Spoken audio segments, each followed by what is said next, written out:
자동차 보험 주행거리 할인 받아봤어? 아니, 생각보다 할인받기가 쉽지 않더라고. 일부러 차를 안 탈 수도 없고. 너 몰랐구나. 현대해상은 4월부터 15,000km까지 할인해준대. 15,000이라고? 10,000km 이하는 더 많이 할인해준대. 그러니까 현대해상 홈페이지에 들어가서 얼른 확인해봐. 연간 주행거리 15,000km를 넘지 않는 운전자들을 위한 현대해상 다이렉트의 폭넓은 생각. 주행거리로 할인받는 자동차 보험을 원하신다면 검색창에 현대해상 다이렉트를 입력해보세요. 발찌 유의사항을 확인하세요.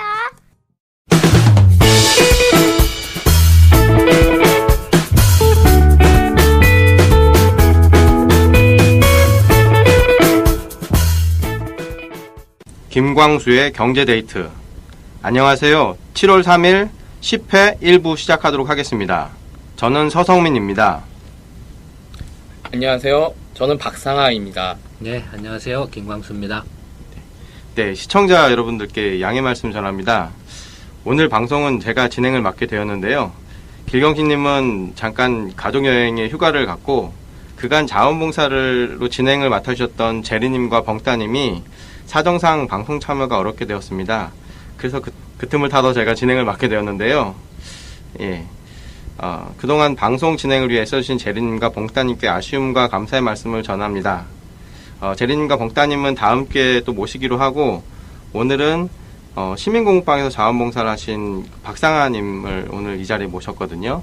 예, 박상아님 자기소개 좀 부탁드릴게요. 예, 인천에 살고 있는 박상아라고 합니다. 김광수 소장님은 2007년서부터 알게 됐고요. 프라임 모기지론 사태가 발생하고 나서 왜 이걸 몰랐냐라는 자괴감이 들어 그것에 대해서 공부를 하면서 알게 됐습니다. 예, 반갑습니다. 우리 기리사님은 여름 휴가를 일찍 갔어요. 네. 네, 연구소가 좋아가지고. 네, 그다음에 지금까지 이제 진행을 맡아주셨던 이제 제리님하고 벙따님은 그분들의 사정이 아니고 사실 이제 저의 사정 때문에 좀 진행이 바뀌게 됐습니다. 아시는 분들은 좀 아시겠지만 제가 너무 하는 일이 좀 많아가지고 지금 이제 녹음을 월요일 날 하는데 월요일 날 저녁 7시 반에 이제 홍대 근처에 이제 녹음 스튜디오 가서 녹음을 합니다.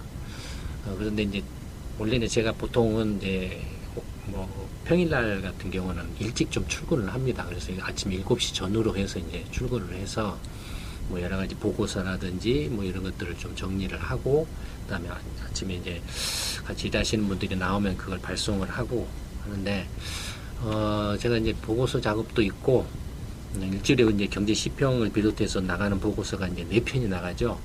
이제 경제 시평, 화요일 날은 중국 경제, 수요일은 일본 경제, 금요일 날은 이제 글로벌 경제 이슈 이렇게 나가죠.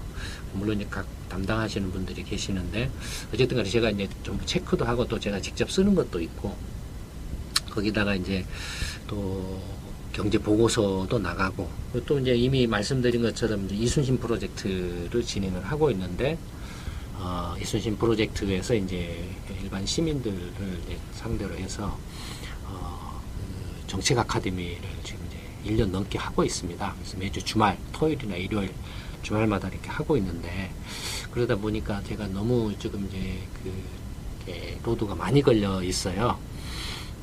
근데 이제 월요일 날 7시 반에부터 이제 녹음을 하는데, 아침 한 7시 와가지고, 보통은 제가 이제 일찍 오는 대신에 오후 한 3시나 4시면은 집에 갑니다. 체력적으로 안 되기 때문에 집에 가서 쉬거나 이렇게 하는데, 월요일 날은 이제 7시 반까지 기다려야 돼요, 연구소에서.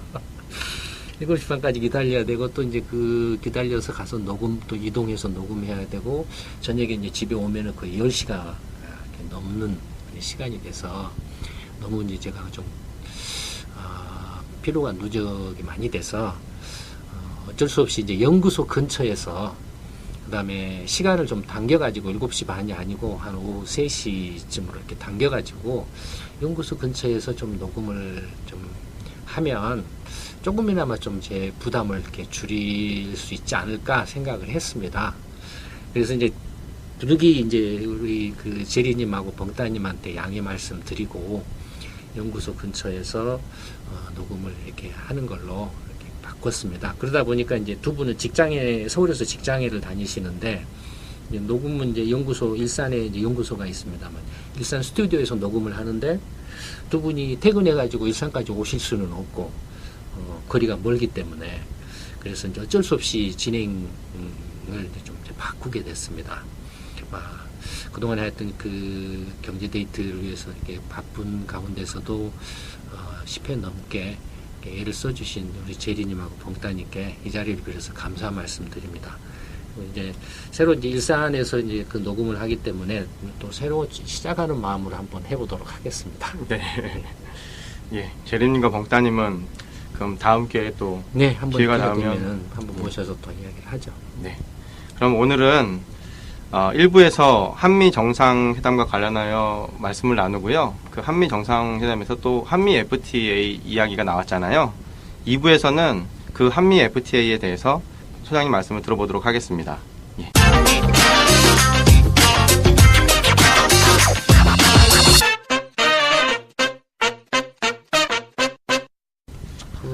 이제 다들 아시는 것처럼 한미 정상회담이 이제 그 지난주에 있었지 않습니까? 한미 정상회담에서 이슈들이 있었을 것 같은데. 네. 뭐 예전에 이제 한번 이 한미 정상회담이 아니고 미국과 한국, 중국 간의 문제가 있었죠. 지금 북핵 문제와 관련해서. 예. 예, 이렇게 사드 문제하고 관련해서 이야기를 한번 한 적이 있는데. 네. 오늘 한번 이제 경제 문제 관점에서 좀 다시 한번 짚어보고 그다음에 이제 트럼프 정부에서 이제 한미 FTA 재협상을 거론을 하고 있는데 이와 관련해서 한번 또 이야기를 한번 해보는 게 어떨까 싶었습니다. 네. 그 한미 정상회담에서 지금 막 공동 성명인가요? 합의된 내용이 있었습니까? 예. 이번 문재인 대통령이 이제 6월 28일부터 7월 1일까지 3박 5일간 미국 방문과 한미 정상회담을 마치고 이제 얼마 전에 귀국했는데요. 이 한미 정상회담에서 이제 다뤄진 주제가 한미 동맹을 한층 더 발전시키기 위한 협력 방향, 북핵 문제의 해결을 위한 공동 방안, 한반도 평화 실현, 그리고 실질적인 경제 협력 및 글로벌 협력에 대한 의견을 교환하고자 이렇게 정상회담을 하고 공동 기자회견까지 진행이 됐거든요. 네. 예, 이번 한미 정상회담의 주요 이슈는 한미 자유무역 협정 FTA와 북핵 문제의 주도권, 예, 이 두 가지 문제가 주로 큰 이슈였다고 이렇게 보고 있습니다. 예. 뭐 사드 문제는 뭐 말이 없었습니까? 네, 사드 문제는요 이번에 논의 테이블에서 제외가 되었는데 이제 오늘 언론 보도를 확인해 보니까 정의용 청와대 국가안보실장이 이미 6월 중순경에 미국 워싱턴 DC로 날아가가지고 사전에 이제 미국의 백악관 맥메스터 안보보좌관을 만나가지고 사전에 그 사드와 관련된 의견을 조율했다고 하더라고요. 예. 네. 그러면 조율했다라고 하면은 어떤 방향으로 조율을 했다는가? 사드 배치를 이제 받아들인다?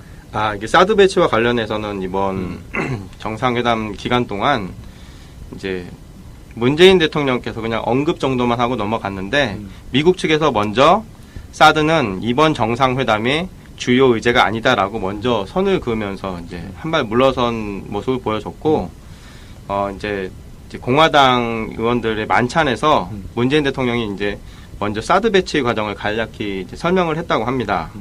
이제 먼저 문재인 대통령이 민주적 절차를 거론하면서 사드 배치 자체를 번복하지 않겠다고 이렇게 거듭 강조를 했는데, 그러니까 예. 이제 문재인 대통령이나 문재인 정부는 네. 사드 배치는 이미 이제 수용을 한 거네요. 그런 거면.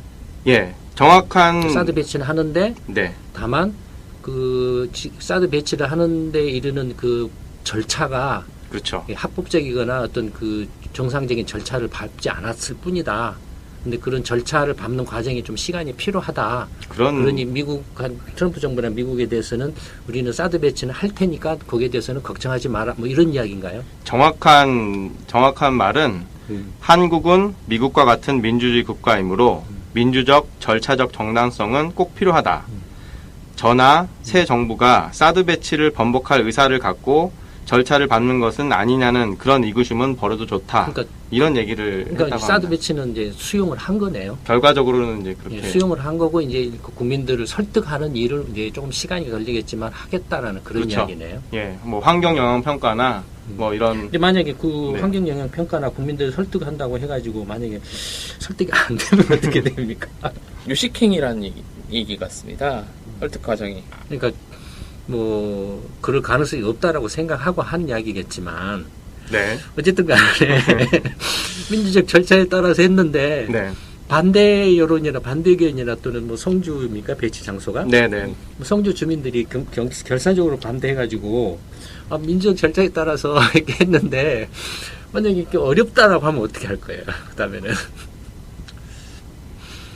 이제 다시 미국에 가서 이제 우리가 민주적 절차에 따라서 이렇게 하려고 했는데 국민들 여론이 안 좋고 주민들이 반대해서 사드 배치 못 하겠다라고 이렇게 할 수 있는 거냐 하는 거죠.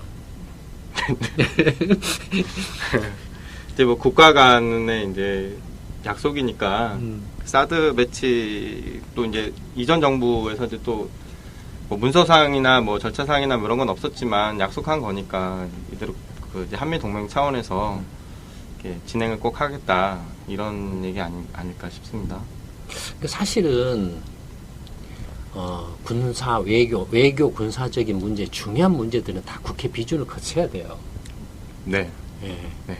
그러니까 국회 비준을 거치지 않고 어떤 특정 정권이 임의로 이런 그 문제들을 처리를 하게 되면 정권이 바뀌면은 입장이 달라지니까 이게 뒤집어져 버릴 수도 있고 국민들의 어떤 생각이나 여론을 제대로 반영하지 않고 그렇죠. 어떤 정권 입장을 이렇게 일방적으로 밀어붙여서 하는 경우가 많기 때문에 네.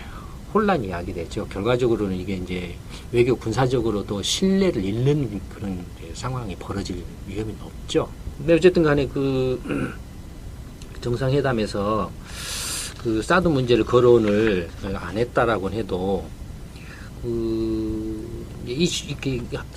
이슈가 된 게 아까 이야기한 것처럼 한 서너 가지 좀 있었던 것 같은데 동맹 강화, 한미 동맹 강화, 네. 그다음에 뭡니까 두 번째는 한반도 북핵 문제 예, 해결, 북핵 문제 해결, 한반도 평화 실현. 그러니까 뭐 네. 평화 실현, 그다음에 경제 협력, 그러니까 뭐 북핵 협력하고 한반도 평화하면은 그 한 꼭지로 묶어버리면 네. 크게 이제 한 세 가지 정도네요. 한미 동맹 강화, 그렇죠. 북핵 문제하고 평화 문제, 그다음에 그리고 경제 협력. 네. 세 꼭지네요. 네. 그러면은 그 사드 문제는 이제 한미 간에 서로 물밑에서 뭔가 아까 말한 것처럼 접촉이 있었다라고 해서 그게 이제 미국 측이 이렇게 거론을 안 한 것은 네. 어쨌든 간에 한국 문재인 정부가 사드 배치는 수용을 하겠다라는 뭔가 그 확실한 언지를 줬기 때문에 그런 지금 아까 말씀하신 이제 그 문재인 대통령의 그 발언 내용을 봐도 그렇죠. 네. 언지를 줬기 때문에 뭐 거기에 대해서 미국이 특별히 네. 문제를 삼지 않고 있는 그런 것 같은데. 예, 맥락을 보면 그런 것 같습니다. 예. 근데 문제 이제 사드 문제의 핵심은 뭐였습니까? 미국과 중국 간의 대결. 중국의 반발이었죠. 네, 그렇죠. 네. 그럼 중국에 대해서는 뭐 어떻게 하겠다라는 그런 게 있습니까? 아직 중국과 관련된 내용은 아직 나온 뚜렷한 입장은 없는 것 같습니다. 지금. 뭐 중국에 대해서는 계속 지금 이제 사드 배치를 기본 이제 그 입장으로서 하고 뭐 어떤 식으로든 중국에 대해서 뭔가 설득을 한다 뭐 이런 건가요? 네, 그렇겠죠. 뭐 설득을 한다면 뭘 어떻게 설득을 할 것인지 음. 뭐 그런 게 좀 뭔가 그 구체적으로 언급된 거나 뭐 보이는 것이 있습니까? 이회찬 특사가 중국 갔을 때 뭔가 말을 했다고는 추정할 수 있는데 거기에 대해서 뭐 보도가 나오진 않았습니다. 중국이 받아들일까요? 어쨌든 간에 이제 지금 문재인 대통령이 사드는 이렇게 기본적으로 이렇게 배치를 한다라는 입장을 이렇게 표명한 거나 마찬가지인데. 그렇죠. 이제 국내외적으로 예, 절차를 밟으면서 절차만의 문제일 네네. 뿐이지 이렇게 배치하는 것은 변함이 없다라고 이렇게 밝혔는데 예. 중국 이걸 받아들일까요? 못 받아들일 것 같습니다. 안 받아들이면 지금처럼 계속 경제 제재를 이렇게 강화하는 그런 형태를 취할까요? 뭐 또 다른 뭐 딜이 또 있지 않겠습니까? 예, 협상이나 뭐 근데 지금 중국 입장에서는 협상은 없다. 사드 문제에 대해서는 없다. 뭐 이런 식으로 하는 거 아니에요 지금? 그러니까 중국이 북한에 대한 원유 제공을 완전히 끊는다는 조건으로 얘기가 한번 뜨지 않을까 생각합니다. 그것도 한 방법일 수 있겠죠. 근데 이제 중국이 북한에 대해서 어떤 에너지 공급을 중단한다, 차단한다라고 해서 정말로 이제 북한이 그것 때문에 북핵 개발이나 미사일 개발을 안 하느냐는 또 별개 문제겠죠. 예. 다만 이제 중국이 제재를 대북 제재를 확실하게 가한다라는 이제 성의 표시는 이렇게 하는 거겠죠. 거기에 대해서 이제 미국에 대해서 이렇게 우리가 적극적으로 협력을 하고 있으니까 너네들도 우리를 자극하는 그런 행위를 하지 마라라고 이야기할 수는 있겠죠. 그 얼마 전에 본 기사에서 중국 국영기업이 북한으로부터 이제 북한에 전달하는 그 원유 제공을 중단한 기사를 본 것 같은데요. 뭐 제재도 뭐 조금 일부 제재도 하고 뭐 그런 예. 건데 아직은 이제 그 게임이 이제 본 게임으로 들어간 단계는 아니라고 봐야죠. 예. 이제 만약에 두 분이 만약에 그러니까 문제는 지금 이거잖아요. 미국 예. 한미 동맹이 있고 예. 중국하고는 어쨌든 이제 옆에 붙어 있으니까 경제적으로 먹고 살아야 되고 예. 예, 북한에 대해서는 이제 핵 개발이나 미사일 개발을 이제 중단하게 하고 평화 통일을 이제 서로 이제 평화 협력이라고 하여튼 뭐 단기적으로 어렵더라도 하여튼 기본적으로 평화 정착을 해야 하는 그런 입장에 있고, 그러니까 크게 보면은 이제 미국하고 중국 사이에 끼어 있고 예. 한국 정부가 또 한편으로는 북한을 상대로 지금 가지고 있고 상대방으로 이렇게 지금 이제 가지고 있고 이제 이런 상황이라고 보면 만약에 만약에 내가 대통령이라면은 이런 상황에서 어떤 전략을 취하면 그냥 좋을 것 같다. 뭐 그런 거 혹시 생각해 본 적 있으세요? 미국이 한국에 사드를 배치한다는 것의 의미는 미국이 한국 보고 중국과 미국 간에 양자택일을 하라는 요구라고 저는 보고 있습니다. 그렇게 볼 수도 있겠죠. 예. 뭐 외교 안보적으로만 본다면 한국은 중국으로부터 얻을 것보다 미국으로부터 더 얻을 수 있는 것이 더 많기 때문에 전 개인적으로는 미국의 손을 들어줘야 된다고 좀 보고 있습니다. 예를 들어서 미국이 사드 배치를 계속 강조하고 있고 강행하고 있는 게 이걸 하면은 이것이 북핵 개발이나 미사일 개발에 뭔가 강력한 견제 수단이 된다라고 생각을 하고서 요구를 하는 거라고 보세요? 그렇지는 않습니다. 그럼 미국은 뭐 때문에 사드 배치를 강행할까요? 저는 남중국해 문제에 대해서 이제 미국이 중국에 압박을 가하는 카드로 하나 사드를 보고 있습니다. 그러니까 뭐 남중국이든지 하여튼 대중국 봉쇄든지 뭐든지 하여튼 그와 관련해서 사드 문제를 하나의 수단으로 보니까 북핵 문제나 미사일 문제하고는 사실 그다지 관련성은 좋고 대중국 압박을 위한 거다. 예. 그래서 이제 그런 관점에서 이렇게 접근을 하고 있기 때문에 한국 정부, 문재인 정부나 한국 정부에 대해서 너 우리 편 들래, 중국 편 들래 이렇게 물어보는 거다. 사드를 들고 예. 그런 거라고 보신다. 첫째는 미국이 한반도에 사드를 배치하려고 하는 그 군사적 목적이나 의도가 뭐냐가 조금 이제 명확하게 조금 파악을 해야 되겠죠. 의도를. 미국하고 중국 사이에 지금 현재 사드 문제를 끼어 있잖아요. 예. 근데 한편으로 보면 끼어 있어서 여기서 어떻게 잘 해야 되느냐 하는 그런 수동적인 내지는 피동적인 그런 입장에 놓여 있다라고도 볼 수 있지만 한편으로 보면은 이게 캐스팅 보트였다라고도 네. 생각할 수도 있거든요. 그러니까 누구 편을 드느냐에 따라서 편 자체가 달라질 수 있다라는 데 그런 그래도 생각할 수 있잖아요. 네, 네. 그러니까 피동적인 입장으로 접근을 하면 미국과 중국의 입장을 어떻게 들어줘야 되나라고 하게 되지만 네. 내가 캐스팅 보트를 치고 있다라고 생각을 하면 예. 미국과 중국이 이렇게 요구하거나 기대하고 있는 바가 뭐고 따라서 나는 그걸 바탕으로 해서 어떻게 내가 흥정을 하면 된다. 흥정을 할 수 있다.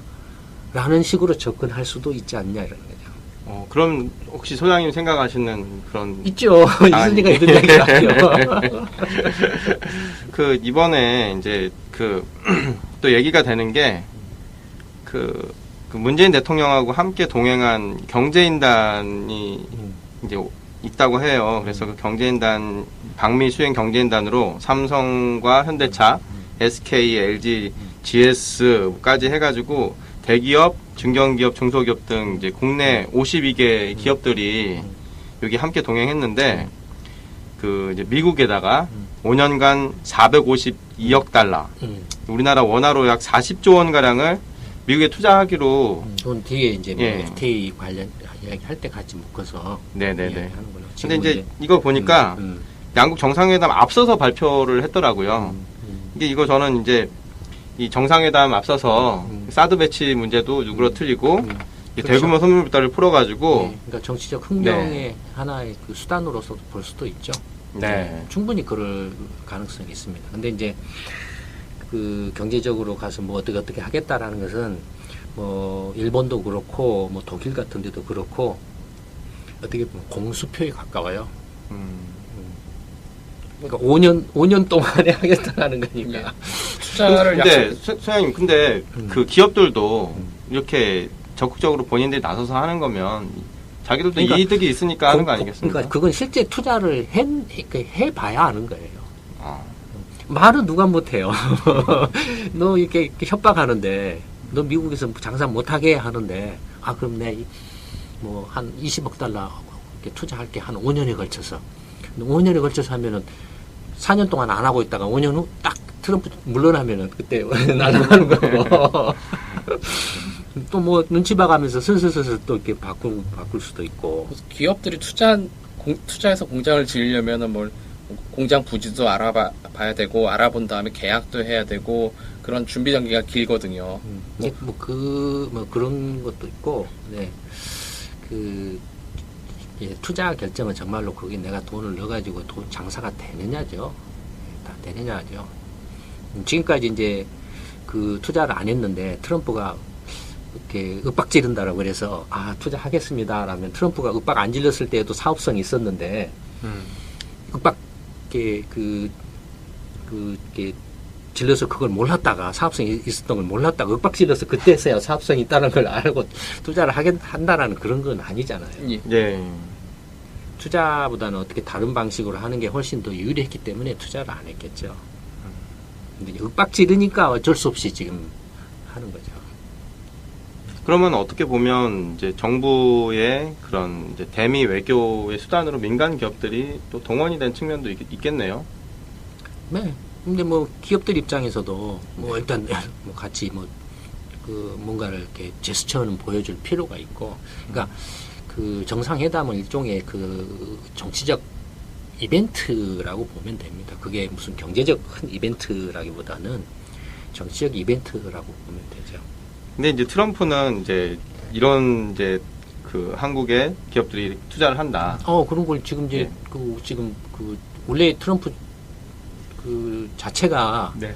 그 선거 때부터 그런 게 뻥튀기라고 할까요? 자기 과시? 자기 과시라고 자화자찬 이런 것들을 이렇게 했기 때문에 뭔가 지금 계속 이제 여론도 안 좋고 막 몰려 있는데 이런 거다 해서 그게 실제 투자를 하든 안 하든 일단 트윗 날리는 게 중요한 거죠, 지금. 트럼프 입장에서. 언론하고 인터뷰도 안 하고 자기가 트윗으로 날리는 게 중요하죠. 내가 이렇게 했다, 네. 이렇게. 그게 중요하죠. 근데 예를 들어서 이제 포드 자동차 같은 거 봐보세요. 네. 트럼프 딱 대통령 당선된다고 해서 제일 먼저 포드가 달려가서 우리 미국에다가 공장 세워서 투자를 막 늘린다, 고용 늘린다 했잖아요. 근데 지금 몇 달 됐어요. 트럼프 대통령 된 지.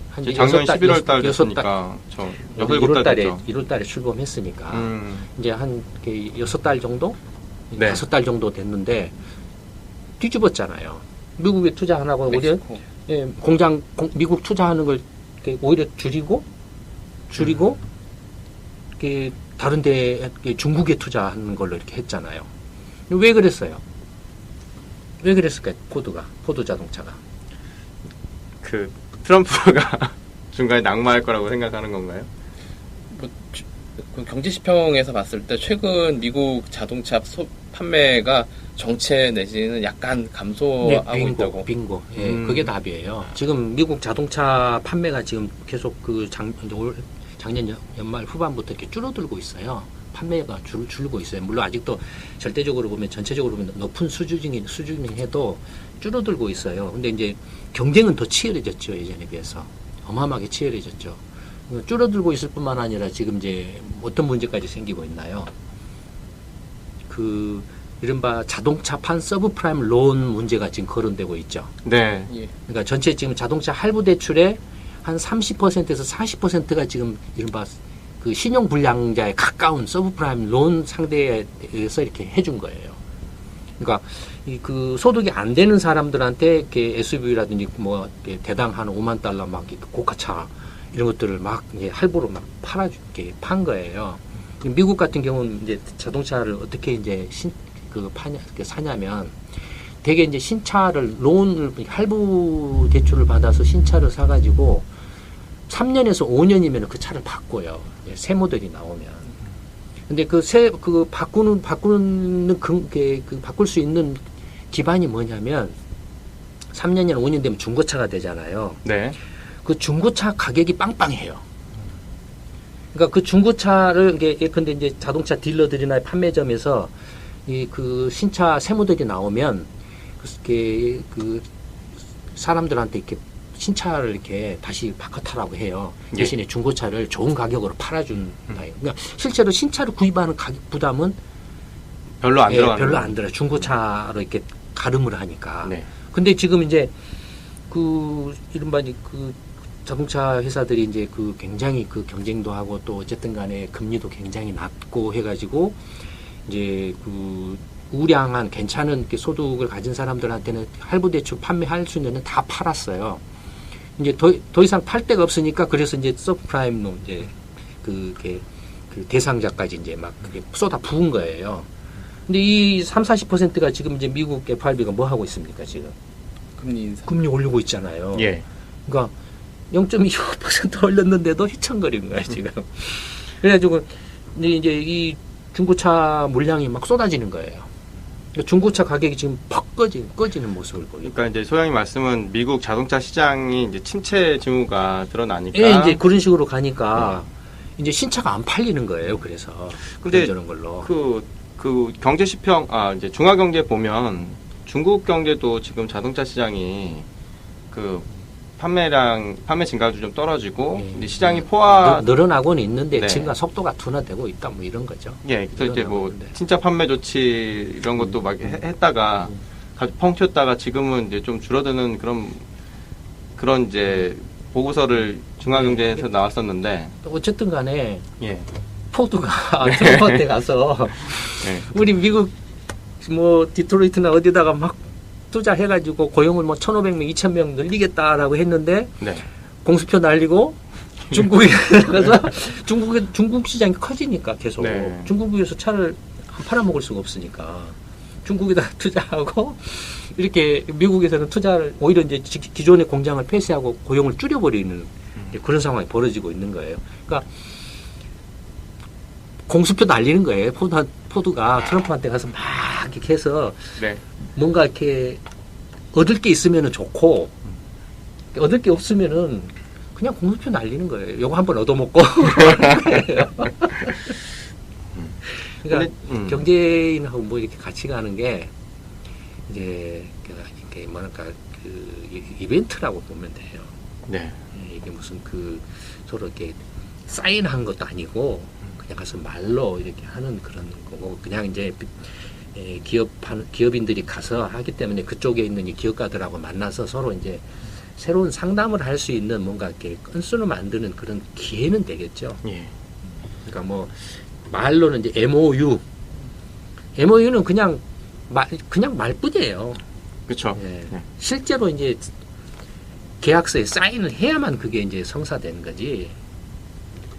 근데 이번 그 경제인단의 이런 투자 조치가 이제 하나로 40조 원 가량이니까 네. 계속 말해도 또 같은 말을 하네. 이게 공수표라니까 이게.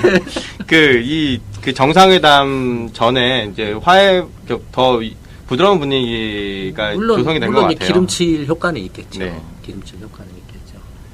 물론 이제 그게 완전히 100% 공수표는 아닐 거고, 네. 예를 들어서 이제 삼성전자나 LG전자가 미국에 가전 제품을 많이 팔고 있는데, 그래서 가전 시장 점유율이 이제 1위로 올라가고 막 하고 있는데, 여론이 안 좋아질 거 아니에요. 미국에 이제 가전업체 대표적인 월풀이나 이런 것들이 있는데 안 좋아질 거 아니에요. 그럼 어떻게 해야 돼요? 현지 공장 세워서 거기서 이제 고용을 늘려서 한다라는 식으로 이렇게 할 거 아니에요. 예. 그러니까 그런 것은 이제 그런 걸 갖다 끼워 넣는 거죠. 끼워서 이제 원래 그거 이렇게 잠미 정상회담 아니더라도 삼성전자, LG전자가 그렇게 해서 할 수밖에 없는 상황인 거예요, 원래는. 그렇죠. 네. 거기다가 이제 이름 하나 이제 붙여놓고 끼워 넣는 거죠. 근데 이제 다시 이제 사드 문제로 돌아와서 미국하고 중국하고 그다음에 이제 북한 문제도 해결을 해야 되는 이 세 가지 문제를 해결해야 되는 입장이 있어요. 예. 이제 지금 어느 하나를 선택하면 한쪽에 대해서 반발을 사게 돼 있죠. 지금 현재는. 그러니까 미국 입장을 들어줘서 이렇게 사드 배치를 이렇게 받아들이면 중국이 강력하게 반발을 하고 현실적으로 이미 반발을 하고 있고, 반대로 중국 입장을 들어줘서 사드 배치를 이렇게 거부를 하면 미국이 이제 강력하게 또 반발을 할 거고. 네. 그런 와중에서 이제 북핵 문제를 그 북핵이나 미사일 문제, 왜냐면은 뭐 가능성은 희박하지만 여차하면은 미국 트럼프 정권이 북핵이나 미사일 문제 관련해서 북한을 이렇게 폭격을 해버리겠다라고 하면은 문제 심각하잖아요. 그렇죠. 그러니까 그런 것도 지금 생각을 해서 북핵 문제나 미사일 문제를 어떻게 해결할 것인가 하는 문제도 같이 지금 생각을 해야 되는 문제 입장이 있어요. 그 다음에 또 아까 말했던 이제 경제 협력 문제, 예. 네 가지 문제가 지금 있어요. 그러니까 문제거리가. 그러니까 테이블 위에 네 가지 문제가 있어요. 내가 대통령이라면 이 네 가지 문제를 어떻게 요리를 하면 좋을 것 같아요. 이 세상 모든 것이 100% 이것만을 해야 된다, 저것만을 해야 된다, 그런 건 없어요. 그 다음에 100% 이렇게 하는 것이 옳다, 100% 저렇게 하는 게 옳다, 이런 것도 없어요. 틀리다, 뭐 이런 것도 없어요. 그러니까 말하자면 네 가지 문제에 대해서 어떻게 협상 내지는 흥정을 하면 될 것인가 하는 이제 문제예요. 예를 들어서 미국 입장하고 중국 입장이 있을 거 아니에요. 예. 그러면 이제 미국 입장에서는 사드 배치를 원한다. 중국은 사드 배치를 반대한다. 이거예요. 아까 처음에 처음에서 처음 부분에서 이야기 살짝 나왔던 것처럼 미국이 사드 배치를 강행하려고 하는 의도가 뭐냐를 먼저 이렇게 알아야 되겠죠. 사드 배치 대신에 네가 만약에 원하는 게 있다라면 뭔지 말을 해봐라. 그럼 내가 차라리 그걸 들어줄게. 네. 중국에 대해서도 마찬가지로 사드 배치를 반대하는데, 그러면 사드 배치를 네가 수용한다라는 조건으로 우리한테 요구하는 게 있다라면 한번 말해봐라. 그럼 내가 한번 진지하게 검토해줄게. 협상이거든요. 예. 근데 그런 것들을 이렇게 이른바 협상에서 이렇게 협상이란 기본적으로 상대방의 입장과 상대방이 원하는 것, 그다음에 상대방이 가지고 있는 카드, 말하자면은 카드는 미국은 사드 패 하나만 가지고 있는 건 아니잖아요. 예. 사드 배치라는 카드 하나만 가지고 있는 거 아니에요. 중국도 사드 배치 반대라는 카드 하나만 가지고 있는 건 아니에요. 그렇잖아요. 복수 카드를 가지고 있을 거라고요. 그러면 그 카드들에 대해서 확인하고 물어보고, 그래서 따져보는 게 필요하죠. 그래서 미국 입장에서 우리는 사드 배치를 꼭 해야 돼 라고 이렇게 이야기를 했지만, 사드 배치를 하지 않고 만약에 그 사드 배치를 하는데 들어가는 비용이 한 10억 달러 든다 라고 하면, 사드 배치 대신에 목적이 이제 미국은 북핵 문제에 대해서 이제 그 북한을 대북 견제하기 위해서 이제 하는 거라고 이렇게 일단 그 표면적으로 이야기를 하고 있으니까 그렇다면 북한 핵개발이나 미사일 개발을 그 사드가 아닌 다른 형태로도 견제할 수 있는 방법이 있다라고 하면 우리가 그걸 들어줄게. 이렇게 흥정할 수도 있잖아요. 예. 또 그것을 미국한테 물어보는 게 아니라 우리가 한번 우리 입장에서 생각을 해보고 미국한테 사드 배치를 이 사드 배치 대신에 우리는 이렇게 북한의 그 평화통일이라든지 대북 핵 문제나 이런저런 걸 생각해 봤을 때 이러한 어떤 군사적인 어떤 전략적 장비나 어떤 시스템이 필요해. 아니면은 뭐 경우에 따라서는 우리가 주한미군 비용을 차라리 더 그 사드 배치하는데 비용으로 우리가 더 부담을 할게. 이런 것도 가서 미국한테 트럼프 자체가 사업을 한 사람이니까 자기가 또 협상의 대가라고 하고 있으니까. 안 그래도 트럼프 대통령이 정상회담에서 주한미군 주둔 비용이 공정한 부담이 될 수 있도록 해야 한다. 이런 얘기를 했다고 얼마든지 우리 입장에서 차라리 사드 배치에 들어가는 돈만큼을 우리한테 도움이 되는 형태로 새로운 어떤 제안을 만들어가지고 트럼프 정부한테 던지는 거죠. 근데 제가 볼 때는 물밑에서는 어떤 이야기를 했는지는 모르지만 그런 게 안 보여요. 그러니까 안 보이기 때문에 벌써 시작부터 문재인 정부는 문재인 대통령도 사드 배치는 기정사실화하고 있는 거예요, 지금. 네. 기정사실을 했기 때문에 중국은 필연적으로 반발을 할 수밖에 없어요. 중국을 무마시키기는 힘들어요. 그런 식으로 하면. 우리 입장에서 사드 배치가 전략적으로 군사적이나 외교적으로 또는 경제적으로 도움이 되냐 안 되냐 따져봤을 때 일단 경제적으로 굉장히 큰 타격이죠. 네. 바로 옆에 세계 최대 그 성장 두 번째로 큰 시장과 가장 그 성장력이 빠른 그러면서도 우리하고 경제적으로 굉장히 그 기술이라든지 어떤 경쟁력이라든지 뭐 여러 가지 면에서 큰 그런 나라가 바로 옆에 있는데 그런 나라하고 등을 진다라는 자체가 굉장히 어리석은 거죠. 굉장히 큰 타격이 되겠죠. 그렇죠. 타격이 크죠. 그러니까 중국에 대해서도 마찬가지를 이야기할 수 있는 거예요. 군사적으로나 전략적으로 사드 배치가 중국에게 어떤 그 부담이 되는가. 그래서 우리 입장에서 북한 문제하고 관련해 가지고 또는 경제적인 문제와 관련해서 중국이 사드 배치를 용인하면서도 받아들일 수 있는 우리 입장에서 가장 어떤 그 도움이 되는 우리한테 이득이 되는 그런 대안이 뭐가 있을까를 생각을 해보고 그걸 중국한테 들고 가서 이야기를 하는 거죠. 그러니까 협상이라는 건 그런 거예요. 서로 주고받는 거예요. 주고받는 것이 없으면 협상 자체가 성립이 안 돼요. 평행선을 긋고 악화돼요. 근데 제가 볼 때는 가서 뭔가 이렇게 지금 언론 보도나 이런 걸 나온 걸로 봤을 때는 그런 그 협상의 카드나 대안 어떤 그 테이블에 올려 있는 그 미국, 중국, 한국, 북한 입장에서 한국 입장에서의 어떤 주도적으로 뭔가 판을 이끌어갈 수 있는 협상의 어떤 그 안들을 지금 전혀 생각을 못 하고 있는 걸로 보여요. 그러면 1부는 여기서 마치도록 하고요. 2부에서는 한미 정상회담에서 이제 트럼프 대통령과 이제 문재인 대통령이 이제 기자회견을 했는데 이제 한미 자유무역 협정과 관련된 그 재협상 이슈가 이제 그때 이제 언급이 됐거든요.